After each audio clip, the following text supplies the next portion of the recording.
He'd say, when you're up to your ass in alligators, Michelle, don't forget that you came to drain the swamp. Yeah, I say that I learned everything about business from my dad, and I learned everything about life from my mom. And my dad was a serial entrepreneur. His name was Chuck May. He was a serial entrepreneur. He did a lot of different businesses throughout my life. But he was not somebody that ever found pleasure from working for other people. He always was much more aligned with working for himself.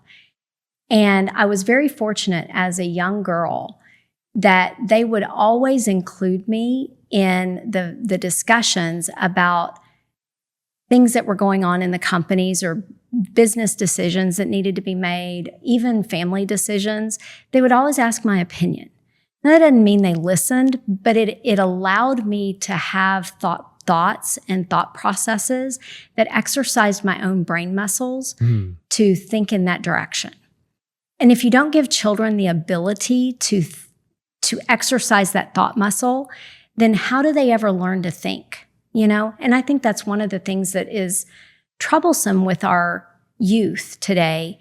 You know, we warehouse them with screens, right? Instead of teaching them to think. And I'm not sure that we should trust our school system to teach our children to think. My parents never trusted the school system to teach me to think. I mean, I went to public schools, and that's great. Public schools are fabulous. They teach our children great things. But I believe it's a parent's job to also teach our children to think.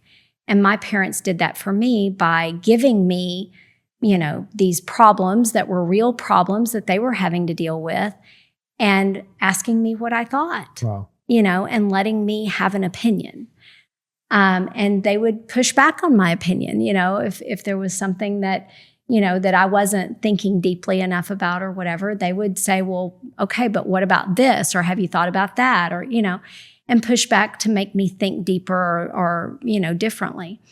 So, you know, I think that my dad, you know, he always had these little quips, and my mom did too. So very different quips, but dribble the basketball for me is kind of my dad's take filtered through me about strategy, right? Like in basketball, you don't go from the other goal to your goal in a straight line. Like that's not how it works. Like your opponent's going to run plays. They're going to get in your way. They're going to take it away from you, like whatever.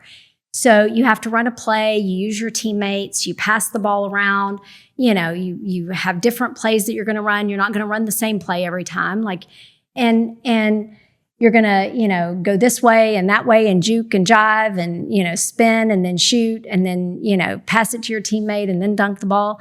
Like, and that's how business works, right? Is like, you have to run a play and you have to dribble the ball and you have to use your teammates and your employees and your, you know, your staff or whatever, and think outside the box. I mean, life is going to give you unexpected things. Like that's just how life is. And you have to be flexible and pliable and, you know, be ready for whatever it is that life's going to give you. So dribble the basketball to me is kind of that euphemism of like when my dad would give me that lesson of like, be ready for what life gives you and have a play ready that you're going to implement to run a strategy to be ready. That's pretty fascinating. Yeah. The public school system, you know, any kind of school system right now, you know, there's debates of what's healthy and what's not, but it seems like they were getting you involved with their, you know, real life scenarios and really kind of trying to give you the agency to help think it through with them. I think that's brilliant. Yeah. And the public school system, like it's literally not their job to teach your child this depth of thought, right? Their job is to teach your child history or English or grammar or math. Like, I mean, if they teach your child some critical thinking skills, yay. Like, but maybe they should teach them Spanish. Yeah. I mean, totally. You know, I wish I'd learned more Spanish. I wish I'd done a better job. I took French and that was just such a mistake. But I think that, you know, it's that the parents also have a duty to teach their children. You know, my parents taught me, you know, religion and spirituality. My parents taught me some morals. My parents taught me entrepreneurship. My parents taught me critical thinking skills. And, you know, parents have a job too, you know, and it's not to just warehouse children in front of a screen, in my opinion. Yeah. It's very difficult challenge that they have right now. And I'll say to that, Both of my parents were working parents. My mother was a working mother in the 70s and still used time to teach. Like we would go around, my mother was a big reader, read everything Tony Robbins, everything Zig Ziglar, like all the motivational guys, was a big reader, even though she also worked a full-time job. And then she also read Reader's Digest, which I guess still exists, but she loved Reader's Digest. And one of the favorite things that I still miss it, but it's how I got my vocabulary. Love it. When I was a child, like let's say 5 years old, we would go around the grocery store because we didn't really have any money. We were poor. And my mom's like favorite activity to get out of the house and go do, because we didn't have any money, was to go to the grocery store and buy groceries for the week. But we would go up and down every single aisle and we would get the Reader's Digest and we would do the word vocabulary exercise in the Reader's Digest. And she would ask me the words and we would like guess the meaning as we were going up and down every aisle. Now, we weren't buying all the groceries. Like we only bought the little bit of groceries for the week, but we would go up and down every aisle to spend time because we didn't have the money to go spend to do things that cost money. So what we did was we walked around the grocery store doing the word power out of the Reader's Digest. And that's how, as a young child, I built a very, very large vocabulary, you know? I mean, that is just so awesome. I mean, the average American screen time right now, Michelle, is 7.5 hours. So instead of that time doing exactly what you did, like a collaborative, like I love that story for so many different reasons. It's like, didn't have money, but also no excuse to get out the house and to go learn and to go see things and go and have a dialogue with your mom. And look, it's translated to the woman you are today. So that's fascinating.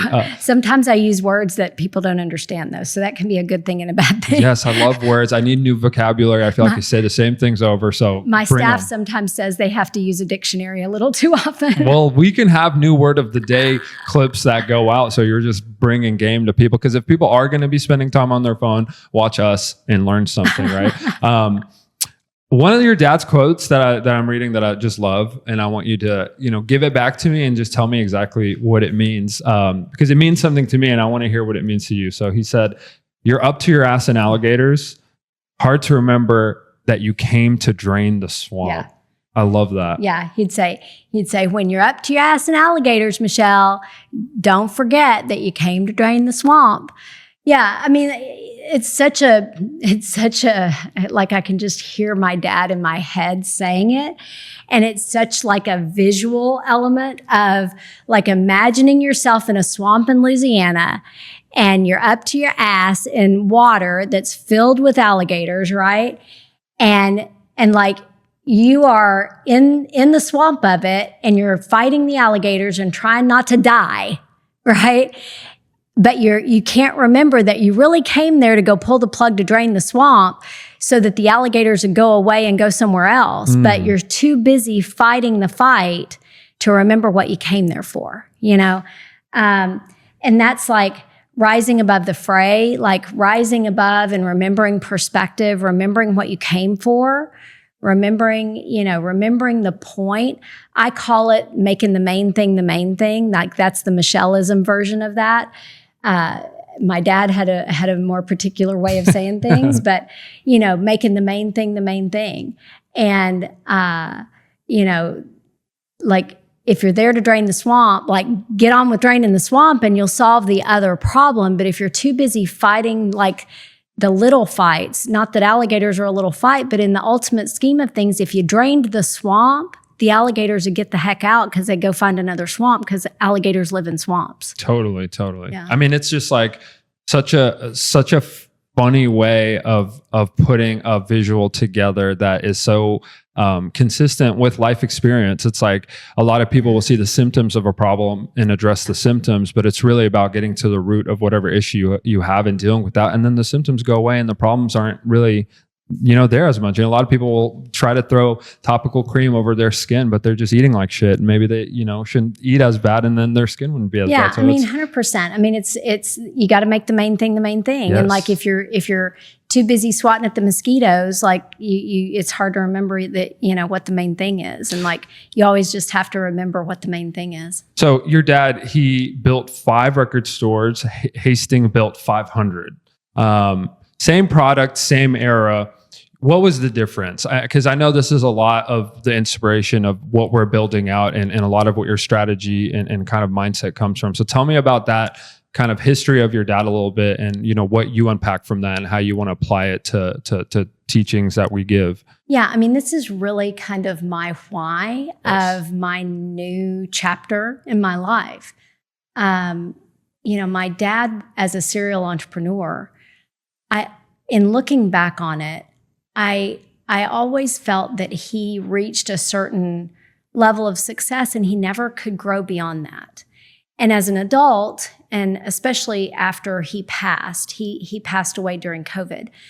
And after he passed, I really regretted not being able to do more with my education and my experience to have helped him back then. Now, obviously, I was a child. I couldn't help him be a better entrepreneur when I was a child, but now I have this depth of perspective and experience that I look back on it and I think, what was it that got in his way that as a record and tape store owner in the late 70s and 80s, that he grew to have 5 locations, which was one level of that's a success in certain ways. But yet there was this other man named Mr. Hastings that had 500 stores, and was in every mall in America or whatever, What was that differentiator? And I look back on it and I know that my dad had what I would call kind of an Atlas problem. He kind of carried the weight of the world on his shoulders. And he had trouble scaffolding that weight. And what I mean by that is that he had trouble delegating to his team. He had trouble trusting other people to do some of the jobs. Ultimately, to me, that comes down to the entrepreneur's problem, not necessarily the team's problem. He had trouble training his team. He had trouble tearing off the little bite-sized pieces of the bread to give them the ability to, learn to do that little bite-sized piece so then he could eventually give them the whole piece of bread. He would give them the whole piece of bread and then they would fail at doing the whole piece of bread. And he'd be like, well, I can't trust them to do the whole piece of bread. So he had trouble learning how to train the staff or train the team to do the things that he needed done so that he could, train them up and trust them to take on some of the weight for him. And then he would get frustrated and be like, I just can't do the employee thing or whatever. And so in looking back on it, I can totally see what I could have done to help him and help him be more successful if I could have gone back in time. So now all I can do is help others do that better. And that's really, my passion at this point is to help other entrepreneurs, scaffold the weight of Atlas that they carry around like my dad did, and identify the things that are getting in their way that they can do better.